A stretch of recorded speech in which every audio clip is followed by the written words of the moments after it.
There was a certain man in Caesarea called Cornelius, a centurion of what was called the Italian regiment, a devout man and one who feared God with all his household, who gave alms generously to the people and prayed to God always. About the 9th hour of the day, he saw clearly in a vision an angel of God coming in, and when he observed him, he was afraid. Cornelius.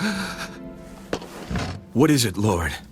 Your prayers and your alms have come up for a memorial before God. Now send men to Joppa, and send for Simon, whose surname is Peter. He is lodging with Simon a tanner, whose house is by the sea. He will tell you what you must do. And when the angel who spoke to him had departed, Cornelius called 2 of his household servants and a devout soldier from among those who waited on him continually. So when he had explained all these things to them, he sent them to Joppa. The next day, as they went on their journey and drew near the city, Peter went up on the housetop to pray, about the 6th hour. Then he became very hungry and wanted to eat. But while they made ready, he fell into a trance and saw heaven opened and an object like a great sheet bound at the 4 corners descending to him and let down to the earth. In it were all kinds of 4-footed animals of the earth, wild beasts, creeping things, and birds of the air. And a voice came to him, "Rise, Peter. Kill and eat." Not so, Lord, for I have never eaten anything common or unclean. What God has cleansed, you must not call common. This was done 3 times, and the object was taken up into heaven again. Now while Peter wondered within himself what this vision which he had seen meant, behold, the men who had been sent from Cornelius had made inquiry for Simon's house, and stood before the gate.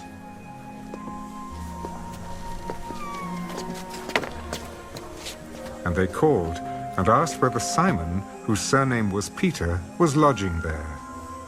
While Peter thought about the vision, the Spirit said to him, Behold, 3 men are seeking you.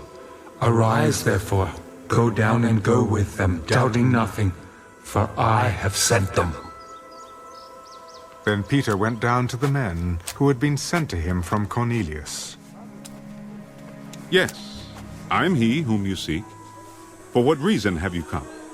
Cornelius, the centurion, a just man, one who fears God and has a good reputation among all the nation of the Jews, was divinely instructed by a holy angel to summon you to his house and to hear words from you. Then he invited them in and lodged them. On the next day, Peter went away with them, and some brethren from Joppa accompanied him.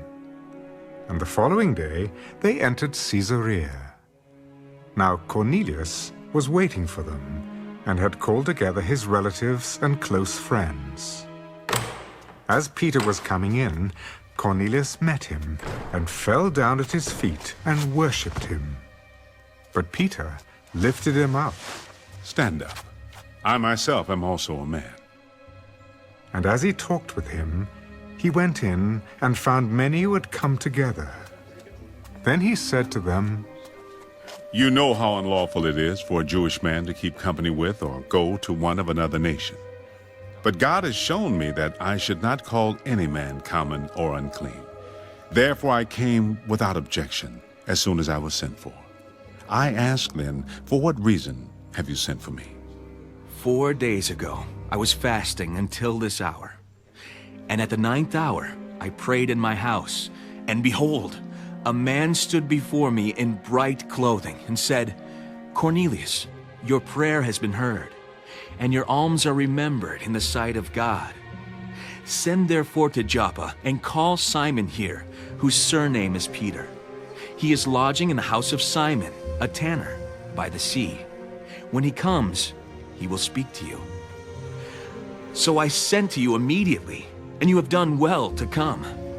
Now, therefore, we are all present before God to hear all the things commanded you by God. Then Peter opened his mouth and said, In truth, I perceive that God shows no partiality.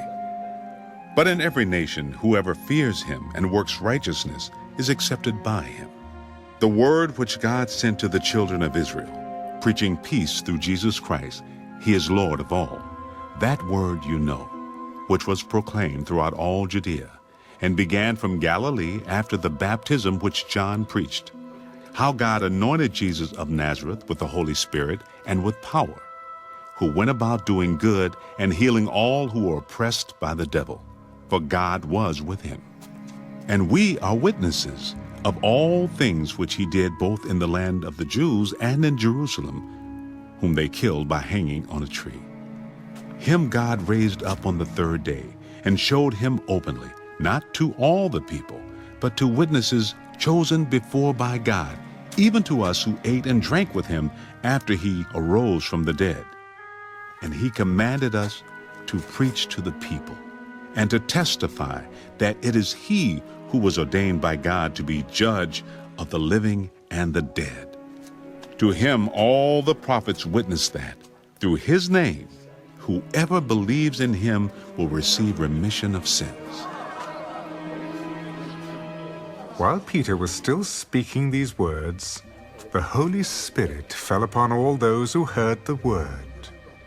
And those of the circumcision who believed were astonished, as many as came with Peter, because the gift of the Holy Spirit had been poured out on the Gentiles also. For they heard them speak with tongues and magnify God. Can anyone forbid water, that these should not be baptized, who have received the Holy Spirit, just as we have? And he commanded them to be baptized in the name of the Lord. Then they asked him to stay a few days.